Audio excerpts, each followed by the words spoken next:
महाराष्ट्रातील किंवा देशातील सगळ्यात मोठा घोटाळा कोणता असेल तर तो आदर्श घोटाळा असं मोदी म्हणाले होते। त्याच घोटाळ्याच्या सूत्रधाराला त्यांनी पक्षात घेतलं, राज्यसभेची उमेदवारीही दिली। सिंचन घोटाळा करणाऱ्यांना आम्ही सोडणार नाही असं मोदी म्हणाले होते। मात्र त्यांनी अजित पवारांना आपल्याच पक्षात घेतलं आणि उपमुख्यमंत्री केलं। त्यामुळे मोदींच्या विधानांवर विश्वास ठेवावा अशी मानसिकता महाराष्ट्र व देशात नाही, ते खोटं बोलतात अशी टीका संजय राऊत यांनी केली आहे।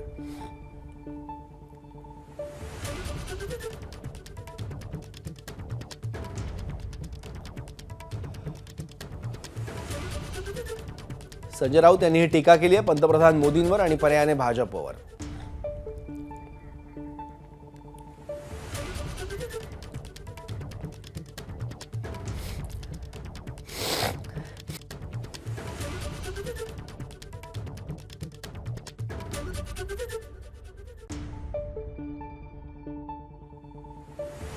प्रधानमंत्र्यांनी खरं म्हणजे खोटं बोलू नये। प्रधानमंत्र्यांनी आपले आधीचे वक्तव्य आठवायला पाहिजे। प्रधानमंत्र्यांचे आधीचे वक्तव्य असे आहेत की शरद पवार हे या देशातले उत्तम कृषी मंत्री होते। मोदी यांनी सांगितलं होतं की शरद पवार यांचा हात धरून मी राजकारणात आलो। शरद पवार माझे राजकीय गुरु आहेत।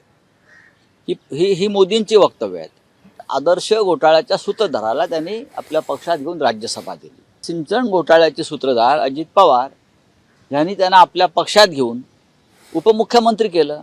त्याच्यामुळे देशाच्या प्रधानमंत्र्यावर त्यांच्या वक्तव्यावर विश्वास ठेवावा अशी मानसिकता या महाराष्ट्रात आणि देशात नाही, ते खोटं बोलतात। एबीपी माझा, उघडा डोळे बघा नीट।